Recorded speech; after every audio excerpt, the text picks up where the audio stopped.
Santa Quits, written by Raenette Palmer, illustrated by Dylan Cook. "Look, dear, the first letter of the year," said Mrs. Claus, handing Santa a smudged envelope. Santa snapped his black suspenders around his pudgy belly and reached for the letter. "Well, well, well, let me see what the little one has to say." He settled into his favorite chair, pulled his pipe out of his back pocket, and began to puff away while reading. "What is it? A doll that talks? A baseball? A chemistry set?" wondered Mrs. Claus, trying not to read over Santa's shoulder. "I always think the first letter sets the tone of the whole season. If it's a sweet child, it will be an easy season. If it's a selfish child, there's just no telling what might happen. So, what kind of season will it be, Santa? Tell me." Santa slowly laid his pipe beside his chair. He got up, letting the letter fall from his lap to the floor, and then walked right past Mrs. Claus without saying a word. Looking very worried, Mrs. Claus picked up the letter, quickly read it, and plopped down in Santa's chair with a sigh. "I wondered when a wish like this would come," she thought to herself. "What kind of season will this turn out to be when a very unselfish boy asks something so hard of Santa?" Mrs. Claus got up and headed toward the toy shop. "We've gotten the first letter of the season," said Mrs. Claus, holding Stevie's letter in her round pink hand. The elves jumped down from their stools and quickly gathered around her, beginning to talk all at once. "Is it from a boy or a girl?" asked Sven, the elf in charge of making new dolls. "Where did the letter come from?" wondered a cute little elf named Laurel. Laurel was in charge of separating letters by country and state after Santa read them. "Where is Santa?" worried Albert, who was assigned to make sure Santa's bag was properly packed on Christmas Eve. "Why isn't Santa reading the first letter like he always does?" "If you'll just be quiet, I'll explain everything to you," answered Mrs. Claus, who was a little bit exasperated by now. "Santa is going to need our help." The room became instantly quiet, and the elves grew very serious. Thorin, the oldest and wisest elf, spoke up. "What's wrong, Mrs. Claus? You know we would do anything to help Santa." "It all has to do with this first letter," said Mrs. Claus. "So please, sit down and I'll read it to you." The elves sat down in the same spots where they'd been standing. Many joined hands as Mrs. Claus began to read Stevie's letter. "Dear Santa, I am 7 years old. I don't like to write my own letters, but my teacher, Mrs. Kelly, told me to write you because she wants me to stop worrying. Ever since we had health class and I learned about smoking, I've been scared for you. I know that if you keep smoking your pipe, you will get sick. If you get sick, what will happen to Christmas? So I'm writing to ask you to stop smoking. That is all I want for Christmas this year. I think if I get my wish this Christmas, then I can make sure everybody has a happy Christmas from now on. Love, Stevie Wilson. P.S. I'm telling the other kids I'm asking for a new red bike because this is real personal." For a few minutes after the letter was read, no one said anything. Then Manon, a tiny 6-year-old elf, began to cry. Mrs. Claus picked her up and held her close. "What is it, Manon?" "Is Santa sick?" she managed to ask between her sobs. "No, Santa's lucky," responded Mrs. Claus. "He's been smoking a pipe for as long as I can remember, but he has not gotten sick yet. Maybe Stevie's letter will keep him from getting sick. But this will be a very hard thing for Santa to do. You're too little to remember, Manon," continued Mrs. Claus, "but Santa has tried to quit smoking before. he was never able to stay away from his pipe for very long. The older elves began shaking their heads and whispering quietly. "Is Santa really going to quit smoking this time?" asked Manon. "Of course he is," answered Mrs. Claus. "Or at least he's going to try as hard as he can to quit. It won't be easy for him, but Santa always does his best to grant the wishes of all the little boys and girls, especially the unselfish ones. I don't think Santa will want to disappoint Stevie Wilson. Do you?" Manon shook her head no and cuddled back into Mrs. Claus's lap. "How can we help Santa?" wondered Sven. "I'm afraid this may be the hardest Christmas season ever for Santa," responded Mrs. Claus. "Besides all of the usual hustle and bustle of reading the letters, making toys, and getting the reindeer in shape, Santa will have the added stress of not being able to relax with his pipe." "That still doesn't tell us how we can help him," stated Avard. It was the old and wise elf Thorin who answered for everyone. "We've never seen Santa try to quit smoking under these special circumstances, so we really don't know what to expect. We need to be patient with Santa. He may not be himself soon, and we need to understand that." "How can Santa not be himself?" wondered Manon. "Who would he be if he wasn't Santa?" Thorin spoke again. "We'll just have to wait and see how he reacts. That's all we can do for now. Quitting smoking isn't easy. Just be ready for whatever happens." After saying that, Thorin got up from the crowd of seated elves and walked past Mrs. Claus into a room full of books. The rest of the elves also got up one by one and walked slowly back to their toy stations. Mrs. Claus looked around at all the little people, all busily making toys for the holiday season. "It will be okay," she told Manon, as she put the little red-haired elf down and turned to walk back to the big house. Manon wiped away one last tear and ran to find her toy testing station. For the first week, Santa walked around with his pipe tucked into his back pocket. He would reach for it out of habit as he sat back to admire a doll he had just finished painting, or a pair of roller skates he had just put shiny blue wheels on. He'd get the pipe to his lips and suddenly feel 20 or 30 pairs of eyes on him. Santa would then slowly put the pipe back into his pocket, and the elves would all let out the breath they'd been holding and go on making toys. On the third day of the second week of no pipe, Santa woke up at 2:30 in the morning. He sat straight up in bed and rubbed his stomach. He felt hungry. Not just normal Santa hungry, but hungry like he could eat a whole store full of cookies. Crawling carefully out of bed so he wouldn't disturb Mrs. Claus, he made his way down to the kitchen. He rummaged through the cupboards and cabinets and pulled out half a bag of Fig Newton cookies, 4 Twinkies, and a jar of crunchy peanut butter. He spread the cookies with peanut butter and quickly ate 12 of them. Next, the Twinkies went down Santa's throat too. He still wasn't satisfied, so he got up from the table to look through another cabinet.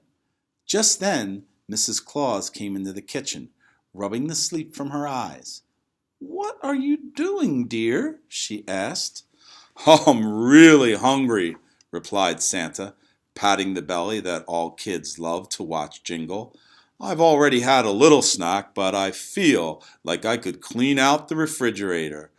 "Oh, Santa," laughed Mrs. Claus, "you've got the munchies." "The munchies?" "Yes, dear. You've been doing so good not smoking, but now you want to eat more." "That must be it," said Santa. "As long as you're up, Mrs. Claus, will you make me some hot chocolate with marshmallows and a fried egg sandwich?" "Of course, dear," beamed Mrs. Claus, reaching for the marshmallows. "The elves and I are so proud of you. You haven't smoked in over 10 days. "I've got to do this. Stevie is counting on me. I don't want to let him down, but it is hard." "Of course your wonderful cooking helps me," smiled Santa. "That's it!" shouted Mrs. Claus. "Now I know what I can do for you, Santa. I'll make you bigger meals and lots of treats to keep your mind off the pipe and to satisfy your munchies." "Ho, ho, ho, ho, ho, ho, ho!" laughed Santa. "I like that idea." Mrs. Claus kept her promise. Every day, while Santa and the elves were busy making toys, Mrs. Claus spent the entire day baking. She made apple strudel, cinnamon donuts, cherry pies, and chocolate cookies with the special sprinkles that Santa loved. She enjoyed watching Santa eat her desserts at each meal. After only a week of making the extra goodies for him, Mrs. Claus noticed that there was more of Santa to hug. Then, a few days later, after putting on his boots, Santa noticed that he could no longer see his toes peeking out from under his tummy. But when the elves reported to Mrs. Claus that the baking plan was working, she decided not to worry. Surely Santa's munchies would stop soon. So, Mrs. Claus kept baking, and the wonderful smells drifting from the main house into the toy shop kept Santa's mind off his pipe.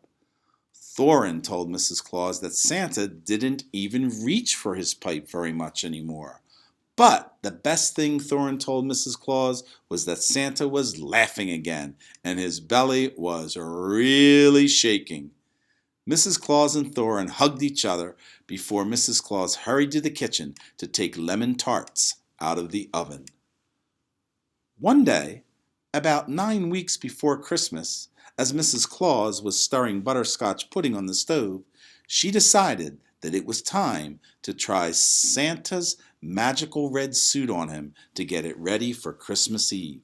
It would have to be cleaned from last year's trips down the chimney, and the fur always needed brushing, as well as buttons that would need to be replaced.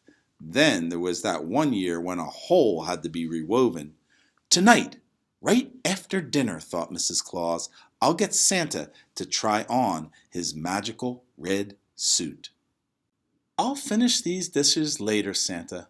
Before you get too tired, I want you to try on your Christmas suit. It's laying on the bed. Now go get into it so I can make sure it's in good shape for Christmas Eve." "Yes, dear," laughed Santa. He secretly loved how Mrs. Claus was always looking after him. "That beef stew was wonderful tonight, and I do believe those were the fluffiest biscuits you've ever made." Santa pushed himself away from the table, saying, "I'll be out in a flash." "It's so nice to have Santa feeling jolly again," said Mrs. Claus to herself. "This Christmas season is turning out just fine." "Mrs. Claus!" bellowed Santa from the bedroom. "This isn't my suit." "What do you mean, Santa?" asked Mrs. Claus, wiping her hands on her apron and heading toward the bedroom. "Is this a joke?" asked Santa. Mrs. Claus stood in the doorway with her mouth open. She stared at Santa, who was struggling to button even one black button on his red coat. "Let me help," said Mrs. Claus, coming over and grabbing Santa's belt. She pulled this way and that way. She tugged at his buttons until she finally pulled one off. Santa sucked in his belly and squeezed as many new rolls inside the suit and finally let out an exasperated sigh. Mrs. Claus and Santa bent to sit down on the bed, and a huge rip broke the silence as Santa hit the bed and a 5-inch hole appeared in his pants. Mrs. Claus picked up Santa's hand and squeezed it. To Santa she said, "We'll fix it, dear." But to herself she wondered how she could have helped Santa gain so much weight. What was I thinking when I made all those goodies? "Why is Santa so grouchy?" asked Manon. "He won't play with me, and he doesn't laugh anymore." Thorin put down the book he was stitching and picked up Manon. "Santa is trying hard to lose weight. He can't smoke his pipe, and now he can't have all the wonderful treats that Mrs. Claus bakes." "Why can't he have treats?" asked Manon. "Because Santa needs to be able to fit into his Christmas suit. It's a very special suit. It is a magical suit. Santa always wears it to deliver the presents to all the boys and girls. No one knows what would happen if Santa didn't wear that suit. Thorin continued talking softly to Manon. So remember that we have to be patient with Santa, just like he's usually patient with us. He doesn't want to be grouchy. It's just that he's trying hard to make sure all the boys and girls get their wishes on Christmas, even Stevie Wilson. Isn't there something else I can do for Santa? Wondered Manon.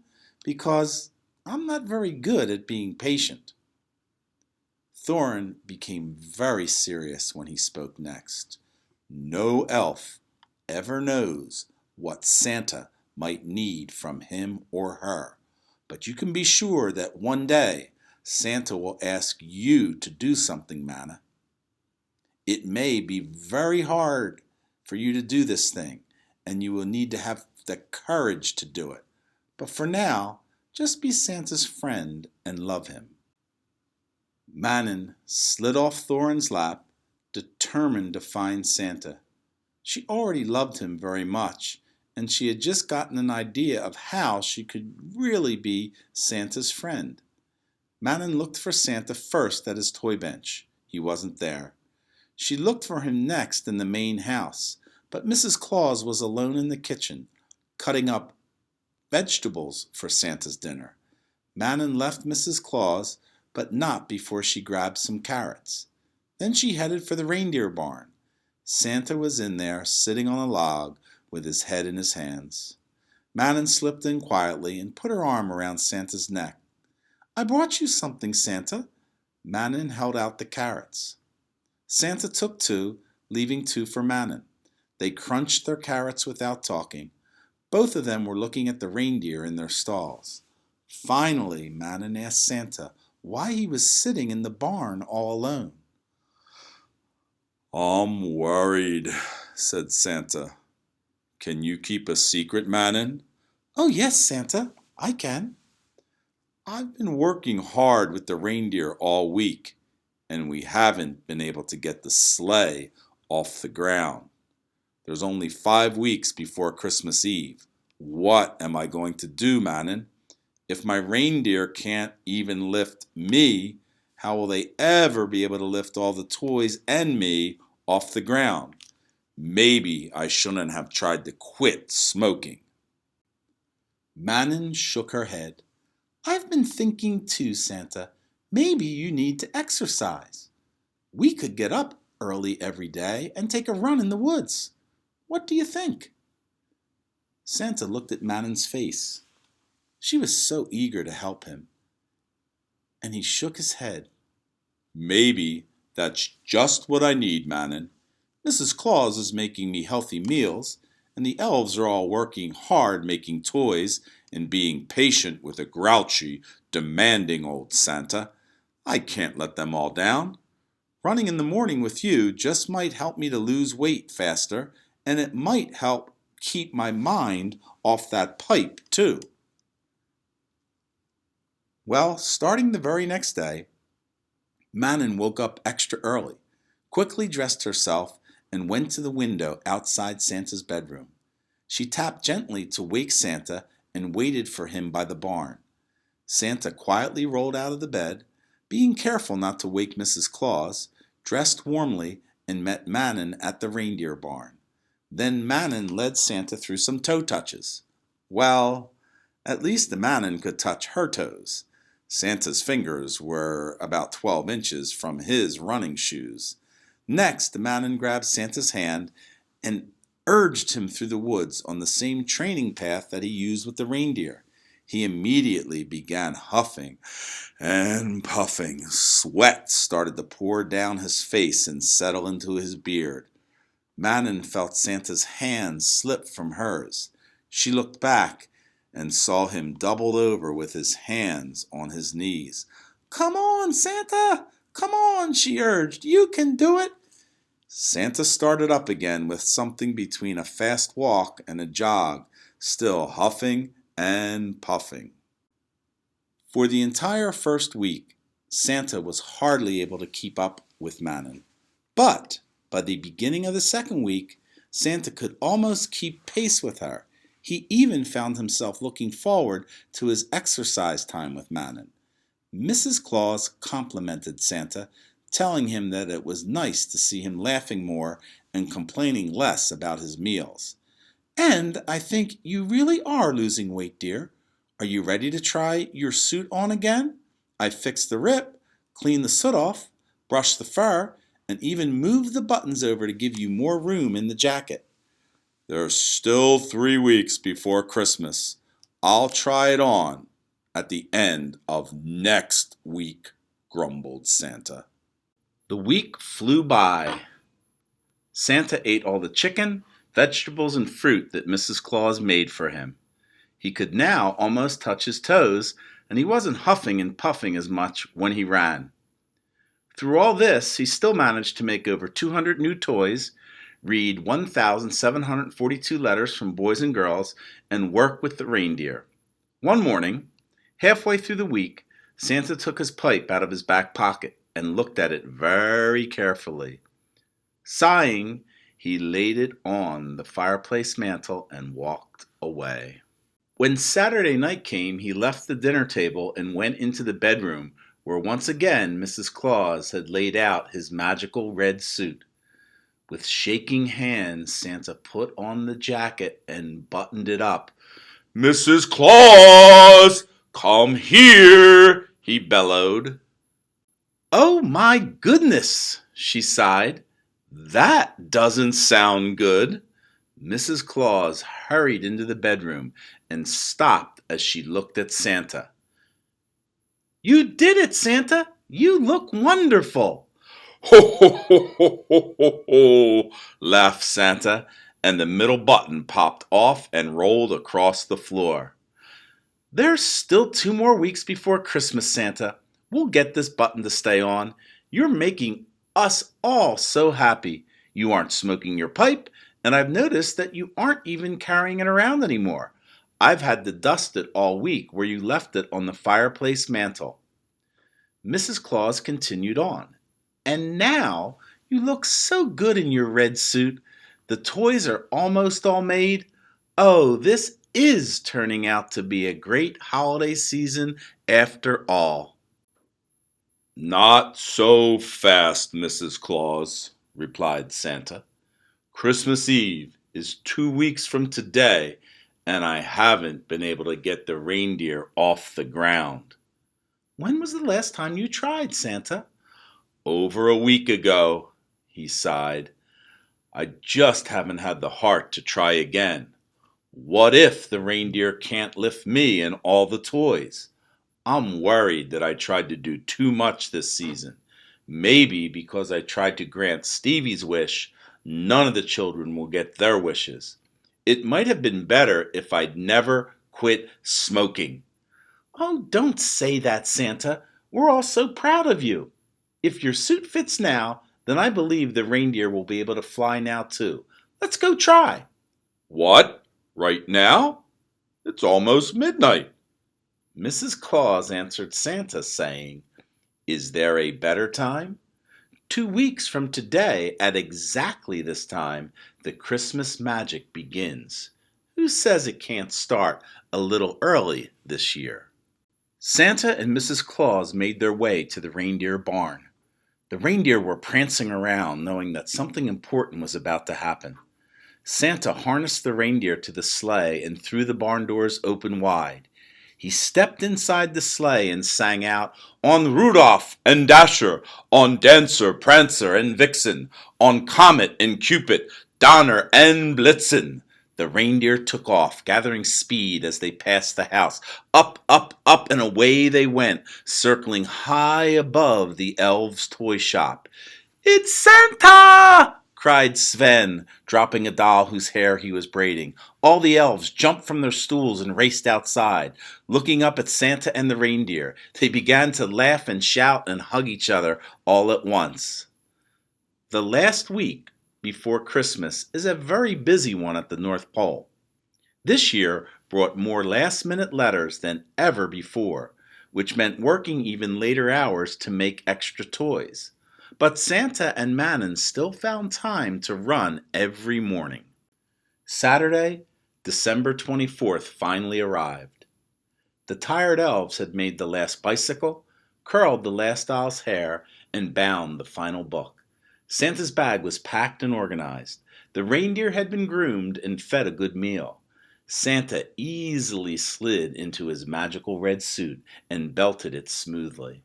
Mrs. Claus walked Santa to the sleigh, as she had done so many years before.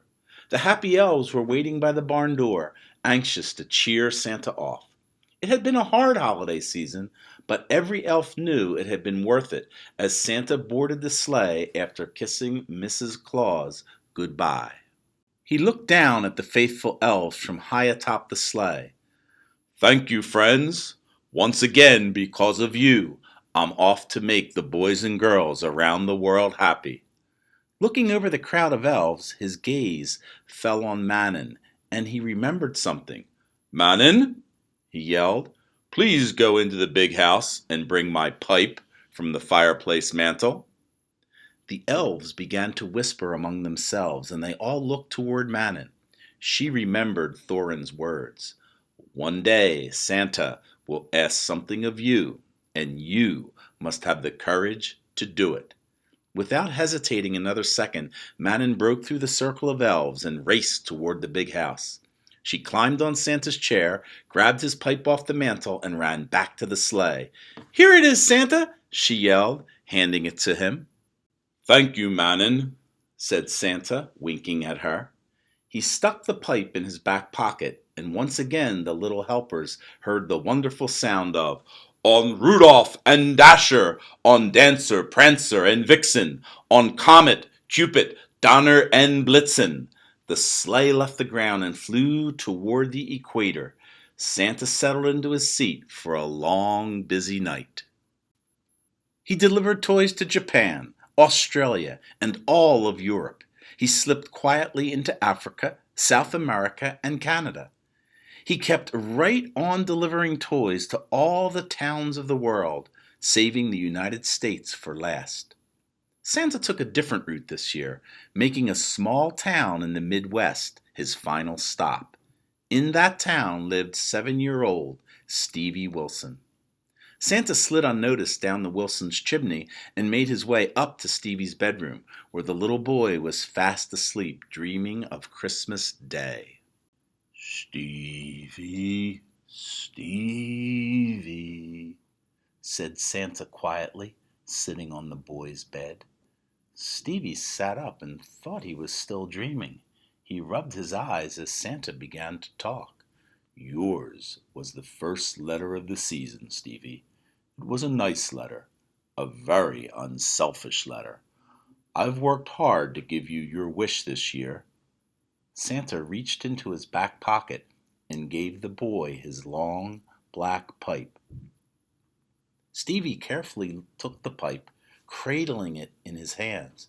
"Oh, Santa," he sighed. "Thank you. You did it." Stevie gave Santa a big hug. Santa looked at the sleepy boy and said, "Stevie, I'm giving you this pipe for a reason. I want you to help spread the word that Santa has quit smoking. If Santa can do it, so can others." Stevie looked again at the ancient pipe, feeling the responsibility that went with owning it. He looked up just before the jolly old man in red vanished. After carefully putting the pipe under his pillow, Stevie fell back to sleep. He dreamed of Christmases to come when all the boys and girls would be assured of getting their wishes granted because Santa had quit smoking. He would be healthy for many, many, many more holiday seasons. Early Christmas morning, Stevie woke up. His first thought was to run downstairs and look under the tree for his gift. But he remembered last night and reached under his pillow. There it was, Santa's pipe. Stevie grabbed it and stored it carefully away in his desk drawer next to his other prized possessions. With one more loving look at the pipe, he started downstairs. He stopped at the last step. watching his little sister having an imaginary tea party with her new tea set from Santa. He looked over at his older sister, who was painting a picture on her new easel. Stevie felt warm all over. He was happy inside and felt a strange tingle. And then he noticed it. A shiny, red boy's bike sitting over by the tree. He ran over to it and looked at the tag. The tag read, "To a very thoughtful boy, with love from Santa." Back at the North Pole, a tired Santa had just unhooked the last reindeer and was about to close the barn door when he felt something tugging at his jacket. He looked down to see Manon. Santa picked up the tiny elf. "Did Stevie like your pipe, Santa?" Yes, he did, Manon. How did you know I was going to give it to him? "Because all children, even elf children, believe in you, Santa." With that, Santa walked Manon back to the elf house and tucked her into bed. Then he headed up to the big house. What a season this has been, he thought. But before entering his house, he turned one last time, looked around, and shouted into the night, "Merry Christmas to all, and to all a good night."